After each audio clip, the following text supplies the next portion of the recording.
Investments in the securities market are subject to market risk. Read all the related documents carefully before investing. Hey guys, welcome back to the channel। और आज के इस video पे मैं आपको बताऊंगा कि स्विंग ट्रेडिंग मैंने क्यों डिसाइड किया चुनने के लिए।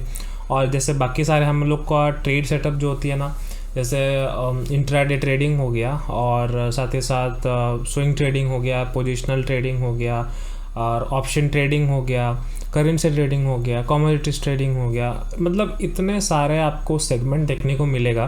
बट मैंने swing trading as a stock को ही क्यों चूज़ किया उसके बारे में आपको मैं थोड़ा सा बताना चाहता हूँ। देखिए, अगर आप बिगिनर हो ना, बिगिनर में आपको मतलब कि पता नहीं है कि आपका ट्रेडिंग स्टाइल क्या है, आप चाहते क्या हो, आपको खुद को नहीं पता। अब जब स्टॉक मार्केट का नाम सुनते हो तो बस आपको ये समझ में आता है कि मैं सिर्फ यहाँ पे ट्रेडिंग करूँगा और प्रॉफिट बुकिंग करूँगा और खुश रहूँगा, यही बस आपका छोटा सा एम रहता है। बट उसके अंदर में आपको इतने सारी चीज़ें देखने को मिलता है, आप उस चीज़ को एक्सप्लोर भी नहीं करते हो। अब बस देखते हो कि जो भीड़ चाल में लोग जा रहे हैं, मतलब जहाँ पे ज़्यादा भीड़ है आप वहीं पे ही जा रहे हो। आपने कभी ये नहीं सोचा है कि इसके अलावा कोई और दूसरा रास्ता हो सकता है या नहीं हो सकता है। तो इसीलिए मैंने वही चीज़ डिसाइड किया कि जो मुझे सूट करता है, जो मुझे अच्छा लगता है, तो मैं उसके हिसाब से मैं काम करने का सोचा कि भाई चलो हम लोग जो है स्विंग ट्रेडिंग भी ट्राई कर लेते हैं। तो जब मैंने स्टार्ट किया था 2017-18 की बात था, तो तब मेरा कॉलेज ख़त्म हो गया था। तो उसके बाद मैंने सोचा कि भाई ऐसा क्या चीज़ हम लोग किया जाए तो पैसा भी आए और साथ में हम लोग को मज़ा भी आए। तो ऐसा हुआ कि जब मैंने ट्रेडिंग स्टार्ट किया तो मैंने स्टॉक से ही स्टार्ट किया था। और मुझे आज भी याद है, आईपुल हाउसिंग फाइनेंस वो तो स्टॉक था, मुझे करीबन 4,000 या 4,500 का आसपास लॉस हुआ था एक ट्रेड में। और वहीं पे ही मेरा ट्रेडिंग का जितना भी पैसा था सब ब्लो आउट हो गया था, क्योंकि तब हम लोग को किसी को उतना पता नहीं था स्टॉप लॉस होता क्या है और ये सारी चीज़ें किस तरीके से काम करता है, कब एंट्री कब एग्जिट। मुझे तो ये भी नहीं पता था कि स्विंग ट्रेडिंग वगैरह जैसे कुछ होती है, पोजिशनल ट्रेडिंग, इन्वेस्टमेंट तक भी हम लोग को नहीं पता था कि कैसे इन्वेस्टमेंट किया जाता है। क्योंकि आप चीज़ों को एक्सप्लोर कर रहे हो, ठीक है, आप चीज़ों को सीख रहे हो, चीज़ों को जान रहे हो, तो ही जाके आप आगे जाके सीखोगे। और तब के टाइम पे मैं अगर अपने बारे में सोचूं कि मैं तब किस तरीके से ट्रेड करता था, मुझे खुद पे हंसी आ जाता था कि भाई इतना छोटा छोटा गलती कर लेता था। हालांकि आज मैं बहुत अलग हूँ पहले के मुकाबले, क्योंकि पहले मेरा साइकोलॉजी, जो मेरा थिंकिंग होता है, जो मेरा सोच है ट्रेडिंग को लेके, बहुत अलग था। मुझे लगता था कि ये ऐसा काम नहीं करता है, लोग यहाँ पे सट्टाबाजी करते हैं, ये वो करते हैं, वो करते हैं। तो मुझे ऐसा लगता है कि भाई पैसा नहीं कमाया जा सकता। आई होप आपको अभी लग रहा होगा कि ये सारी चीज़ें आपके साथ भी हो रही है कि आप लगातार मार्केट में लॉस कर रहे हो लेकिन पैसा नहीं बना पा रहे हो। तो कहीं ना कहीं वो चीज़ आपके माइंड में भी आ रहा होगा, क्योंकि मेरे माइंड में पहले ही क्योंकि ये जो फेज़ है ना, हर कोई इस फेज़ से गुजर चुका होता है। कुछ लोग वहाँ पे बीच रास्ते में छोड़ देते हैं, कुछ रास्ते आखिर तक जाते हैं, और कुछ लोग जो होते हैं शुरुआत में ही छोड़ देते हैं कि नहीं, ये रास्ता कितना लंबा जाएगा, कितना दूर जाएगा, क्योंकि इसका कोई टाइमलाइन नहीं है। देखिए, अगर एक छोटा सा एग्जांपल मैं दूं कि अगर आप कोई स्कूल में पढ़ रहे हो, जस्ट एग्जांपल मैं लूँगा, आप क्लास 5 में पढ़ रहे हो, ठीक है, तो क्लास 5 में क्लास 6 तक का जाने का रास्ता 1 साल का होता है, ठीक है। तो उस 1 साल पे आपका जो भी एग्ज़ाम होता है आप उसको पढ़ते हो, उसके बाद उसको क्लियर करते हो एग्ज़ाम को, फिर जाके आप प्रमोट होते हो क्लास 6 में। सिमिलरली क्लास 7 में प्रमोट होते हो। तो यहाँ पे आपके जो टाइमलाइन है वो फिक्स्ड है, आपका मेहनत जो है वो भी फिक्स्ड है कि भाई मुझे इतना मेहनत करना है तो मैं जाके 6 में जा पाऊँगा या फिर 7 में जा पाऊँगा।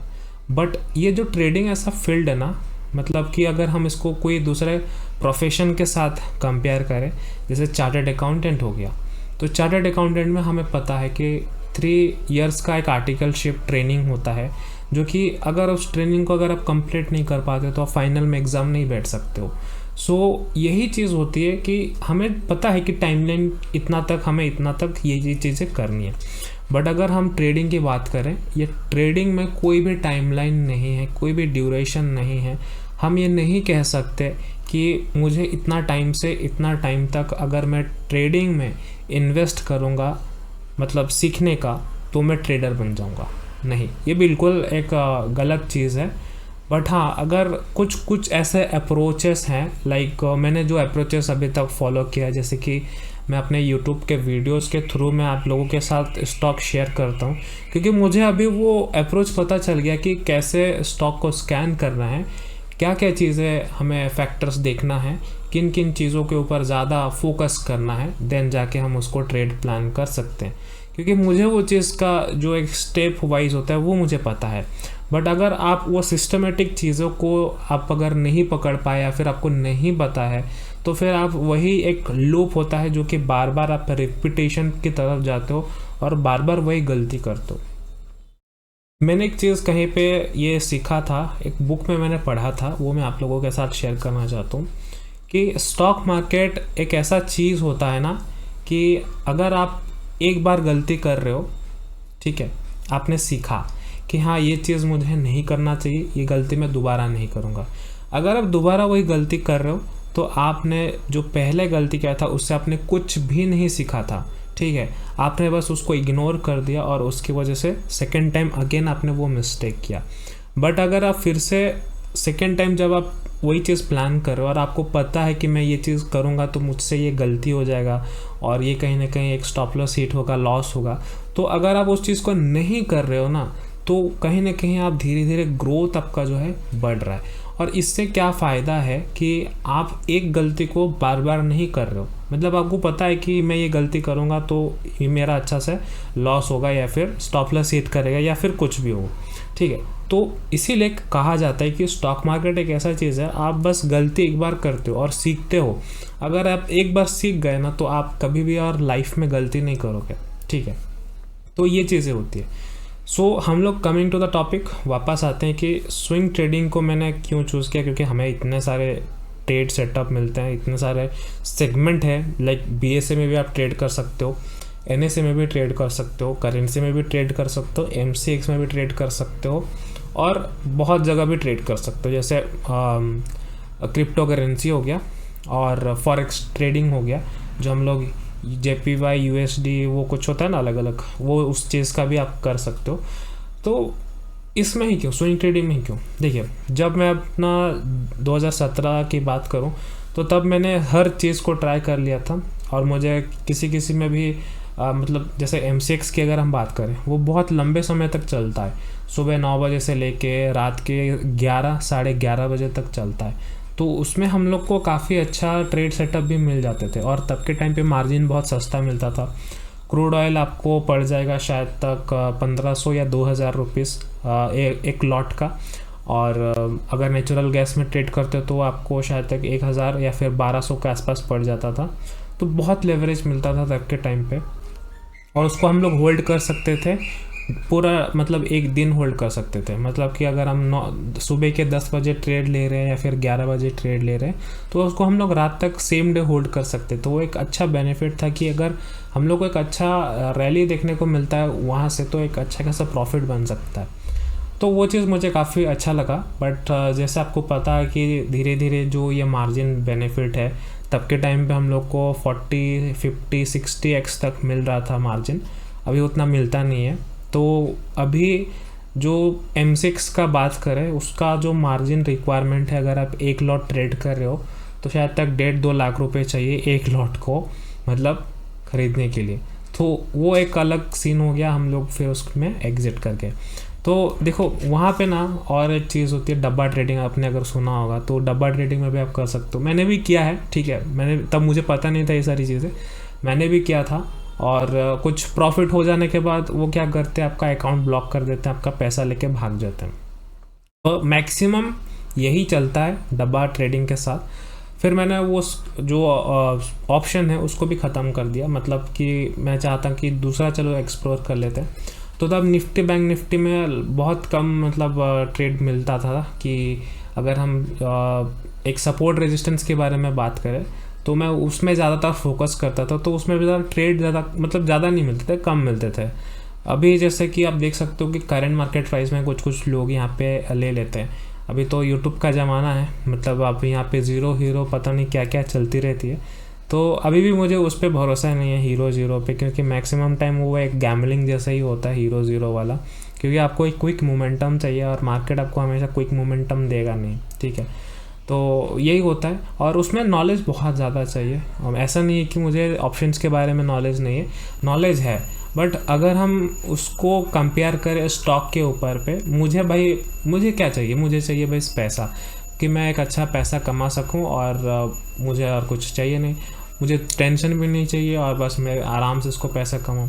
और ऑप्शन ट्रेडिंग ऐसा चीज़ है ना कि बहुत सारे फैक्टर्स को देखना पड़ता है, और उसके बाद आप क्विक डिसीजन लोगे। भाई मुझसे इतना हैंडल नहीं होता है प्रेशर, सीधी सी बात है भाई, मुझे बहुत सिंपल चाहिए और मैं उसी से ही खुश हूँ। तो तब मुझे उतना नॉलेज नहीं था, तब कुछ भी बाय सेल कर लिया करता था, कभी पुट बाय कर लेता था, कभी कॉल बाय कर लेता था। मैं सोचता था कि हाँ चलो 10-20 पॉइंट में अपना आपको पूरा इमेजिन करने लगा था कि यहाँ पे ये प्रॉफिट होगा, वो प्रॉफिट होगा, मैं ये कार खरीदूंगा, वो कार खरीदूंगा, वगैरह वगैरह, कुछ इस तरीके से हमारा माइंड में चलता था, क्योंकि तब मैं सीख रहा था, ठीक है। अब हमें बताने के लिए कोई था नहीं कि ये चीज़ें होती है, वो चीज़ें होती हैं, टाइम डिके वगैरह कुछ चीज़ें होती हैं, ठीक है, डेल्टा, थीटा, गामा, ये सब कुछ होती है, ये सब तब हमें पता नहीं था। तो ये सब चीज़ें चलती रहती थी। तो उसके बाद हम लोगों ने फाइनली जो है सब कुछ ट्राई किया, USD INR करेंसी वरेंसी जो भी था सब ट्राई किया हम लोगों ने। फिर उसके बाद फाइनली हम लोग स्टॉक पे आ गए हैं, और स्टॉक पे मुझे सबसे बेस्ट क्या लगता है इसमें, वो थीटा, गामा, डेल्टा, ये सब का कोई झंझट नहीं है। आराम से आपने प्राइस एक्शन देखा, ठीक है, जैसे कि मान लेते हैं कि कोई स्टॉक है, ठीक है, और इसमें आपने प्राइस एक्शन देखा कि आपको पता चल गया कि यहाँ से हम लोग बाय कर सकते हैं, यहाँ पे सेल कर सकते हैं, बहुत ही सिंपल है, ठीक है। और मुझे बहुत अच्छा लगता था कि यहाँ से हम लोग इस तरीके से भी काम कर सकते थे कि आपको इतना झमेला वाले सिस्टम पे मतलब रहना ही क्यों है कि आप ऑप्शन ट्रेडिंग कर रहे हो, इधर थोड़ा निफ्टी का चार्ट देखोगे, उधर थोड़ा बैंक निफ्टी का चार्ट देखोगे, इधर HDFC का चार्ट देखोगे, इधर रिलायंस का चार्ट देखोगे, तो इतने चार्ट देखना ही क्यों है? अगर आप ट्रेड एक ही पे कर रहे हो, देखना इतना सारे पे क्यों है? तो मुझे चाहिए कोई आरामदायक काम हो, ज़्यादा उसमें दिमाग लगाना ना पड़े। तो इसीलिए मैंने सोचा कि स्टॉक पे फोकस करते हैं, स्टॉक पे ही ध्यान देते हैं। तो मैंने स्टॉक पे शायद तक 2020 से स्टार्ट किया था, 2020-21 मैंने चीज़ों को थोड़ा सा एक्सप्लोर किया डीपली कि स्टॉक में हम लोग को क्या क्या चीज़ें देखने को मिल सकता है, किन किन चीज़ों का हमें ध्यान रखना है, सब कुछ मैंने यहाँ पे जो है अपने आप को पूरा मतलब बोलते हैं ना निचोड़ के रख देना एक चीज़ पे कि इसमें पूरा घुस जाओ कि क्या है क्या नहीं, कैसे काम करता है, प्राइस एक्शन क्या है, कैसे वगैरह वगैरह सब कुछ। तो अभी जाके आप बोल सकते हो कि हाँ मुझे समझ आ रहा है कि तब मैं क्या गलती कर रहा था और आज मैं क्या गलती नहीं करूँगा तो मेरे को और प्रॉफिट होगा या फिर बेनिफिट होगा मेरे ट्रेड के अकॉर्डिंग, ठीक है। तो जैसे मैं हमेशा अपने यूट्यूब वीडियोस पे कहता हूँ कि ये स्टॉक यहाँ से चलेगा, ये स्टॉक यहाँ से नहीं चलेगा, तो बड़ा सिंपल सा प्रोसेस है, कुछ यहाँ पे लफड़ा नहीं है मैं तो कहूँगा। क्योंकि अगर आप देखोगे यहाँ पे मैं अभी रिसेंट एग्जांपल मैं आप लोगों के साथ शेयर करता हूँ, जैसे कि हो गया HDFC बैंक। ओके, अब HDFC बैंक में ना यहाँ पे आप देख सकते हो 16 जनवरी को यहाँ पे एक फॉल हमें देखने को मिला। अभी कई सारे लोग यहाँ से डर गए होंगे कि भाई इतना बड़ा फॉल आ गया, क्या हो गया क्या नहीं हो गया। मैं खुद डरता था पहले कि भाई क्या होगा, बैंक ख़त्म हो गया। बट चीज़ें ना जब धीरे धीरे आप उसको देखते हो, मॉनिटर करते हो, आपको सारी चीज़ें समझ में आ जाता है। तब अभी एक इंटरव्यू आपने देखा होगा, बहुत अभी ट्रेंडिंग में चल रहा है वो इंटरव्यू। वहाँ पे पूछा गया कि वहाँ पे ट्रेडिंग अगर आप कर रहे हो तो अगर आपसे ट्रेडिंग नहीं हो रहा है तो वो ट्रेडर आपको कहता है कि नहीं आप ट्रेडिंग छोड़ दो, ठीक है। अगर आपसे ट्रेडिंग नहीं हो पा रहा है ट्रेडिंग छोड़ दो। भाई छोड़ना क्यों है, मुझे समझ नहीं आ रहा है। मतलब एक तरीके से मैं आपको एक चीज़ कहूँगा कि अगर आप पढ़ाई कर रहे हो, ठीक है, पढ़ाई आपसे हो नहीं रहा है, इसका मतलब आप पढ़ाई छोड़ दोगे, मतलब आप अपने जो ड्यूटीज़ है, जो रिस्पॉन्सिबिलिटी, आप उससे भाग रहे हो। मतलब आपको ये बोला जाए कि आप घर का जिम्मेदारी लेना सीखो, और अगर आपसे नहीं हो रहा है आप उसको छोड़ के भाग जाओ। यही हो ना, मतलब यही चीज़ होता है कि ट्रेडिंग अगर आपसे नहीं हो रहा है तो आप ट्रेडिंग छोड़ दो, जॉब आपसे नहीं हो रहा है तो जॉब छोड़ दो, पढ़ाई आपसे नहीं हो रहा है तो पढ़ाई छोड़ दो, जीना आपसे नहीं हो रहा है तो जीना छोड़ दो। यही सब चल रहा है, बट ऐसा नहीं करना चाहिए। ठीक है, अगर आपने ट्रेडिंग को चुना है एज ए कैरियर, तो आप उसको ध्यान से देखो कि भाई मुझसे कहाँ गलती हो रहा है। लोग अगर पैसा बना रहे तो लोगों का ट्रेडिंग स्टाइल को फॉलो करो। ठीक है, आपका ट्रेडिंग स्टाइल क्या है? अगर आप स्कैल्पिंग में बेस्ट हो तो स्कैल्पिंग करो, अगर आप इंट्राडे में बेस्ट हो तो आप इंट्राडे करो, आप स्विंग में बेस्ट हो तो स्विंग करो। पैसा आपको बनाना है, कहीं से भी बनाना है, कैसे भी बनाना है, ये मैटर नहीं करता कि वो स्विंग ट्रेडिंग कर रहा है तो मैं भी स्विंग ट्रेडिंग ही करूँगा। ये मैटर नहीं करता वो स्कैल्पिंग करता है तो मैं स्कैल्पिंग ही करूँगा। अभी स्कैल्पिंग का अगर नाम बोलूँ तो क्या, स्टॉक बर्नर स्कैल्पिंग करता है, वो उसका बनता होगा स्कैल्पिंग में। अब उसका प्रॉफिट देख के आप भी बोलोगे नहीं मैं कल से स्कैल्पिंग करने लग जाऊँगा, ये गलत अप्रोच है।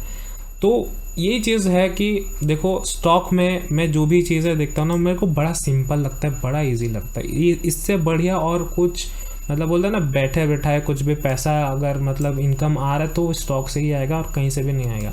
कई सारे लोग इसको इन्वेस्टमेंट पे ज़्यादा फोकस करते हैं, नहीं स्टॉक में क्या ट्रेडिंग से पैसा बनेगा, स्टॉक में तो सिर्फ इन्वेस्टमेंट करो लॉन्ग टर्म के लिए 1-2 साल, तब जाके पैसा बनता है। बट नहीं यार, मतलब इसको कुछ टाइम स्विंग ट्रेडिंग पे अगर हम लोग होल्ड करके भी रखेंगे, जैसे आपने मेरा वीडियो पे देखा होगा, आप यूट्यूब पे देखो, मेरा चैनल पे आओ, देखो मैंने HDFC का क्या प्राइस एक्शन डिस्कस किया था, करीबन शायद तक यहाँ पे कहीं पे शायद तक 3-4 अप्रैल का बात या 23 मार्च का अप्रैल, मुझे डेट एग्जैक्टली याद नहीं, इसलिए मैं डेट हमेशा लिख के रखता हूँ थंबनेल में भी और वीडियो के टाइटल में भी।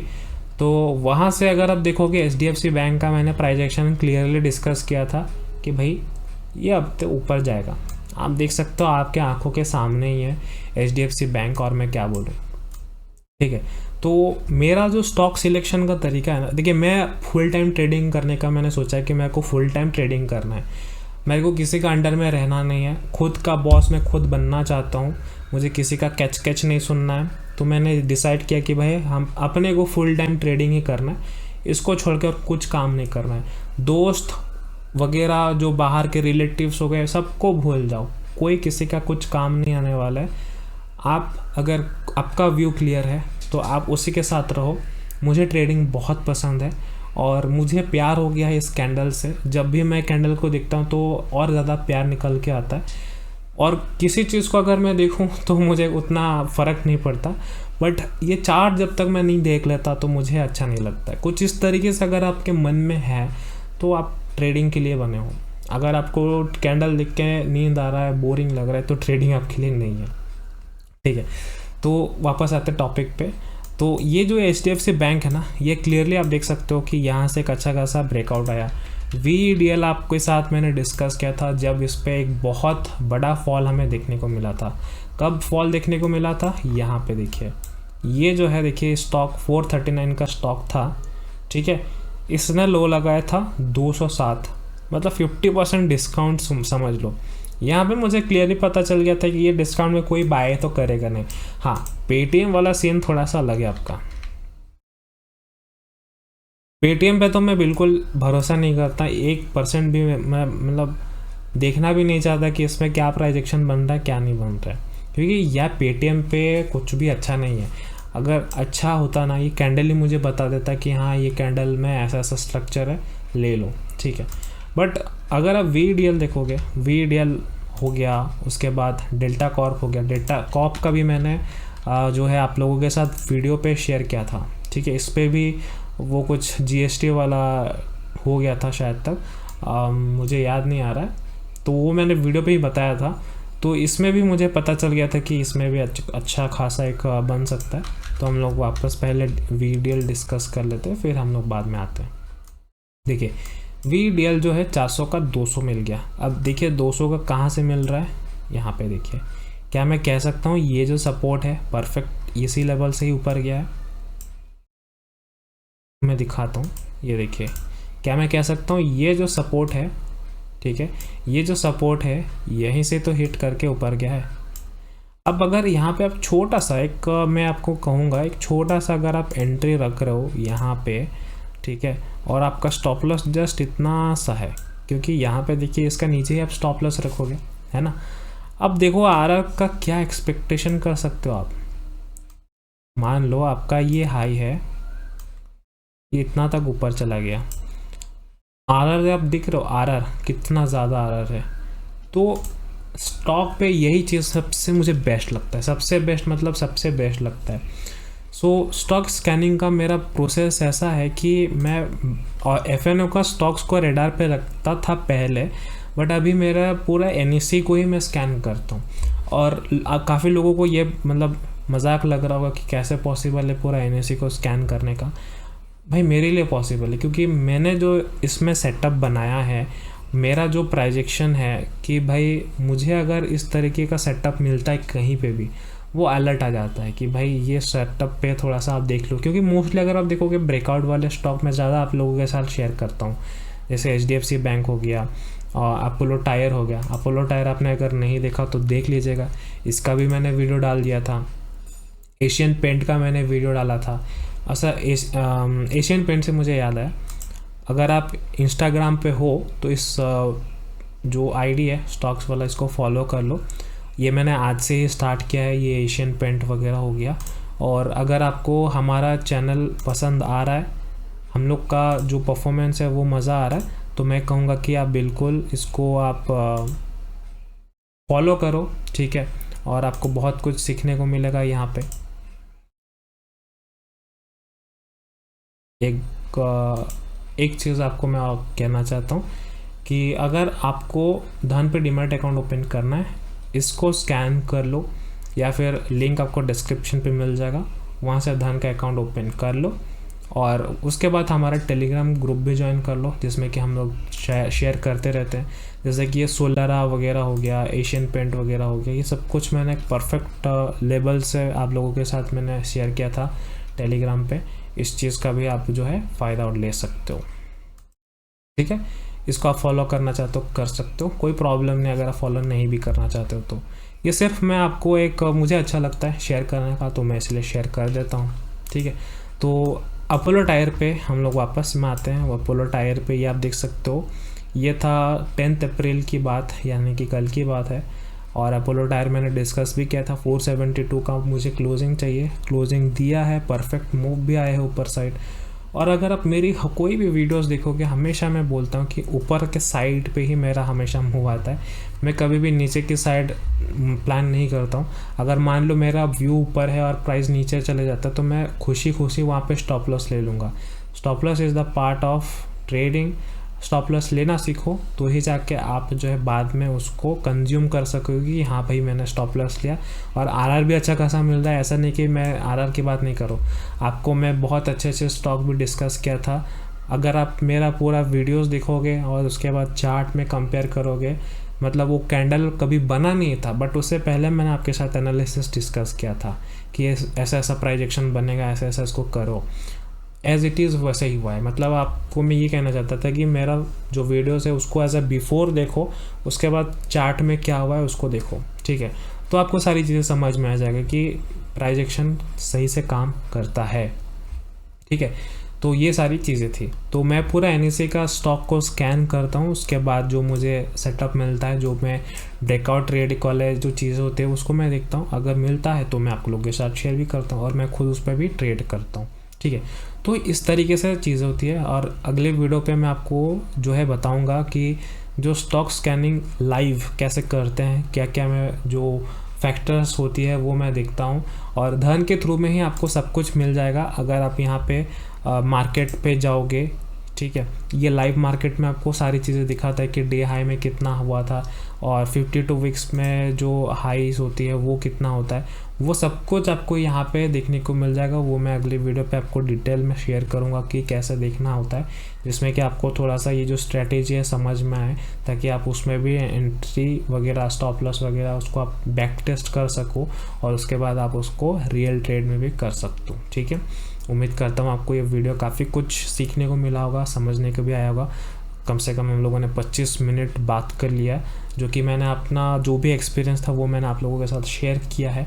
और अगर आपको कुछ भी डाउट हो, कुछ भी पूछना हो, आप बिल्कुल वीडियो के नीचे कमेंट करके पूछ सकते हो, मैं रिप्लाई करने का पूरा कोशिश करूँगा, ठीक है। तो चलिए मिलते हैं अगली वीडियो पे, बाय।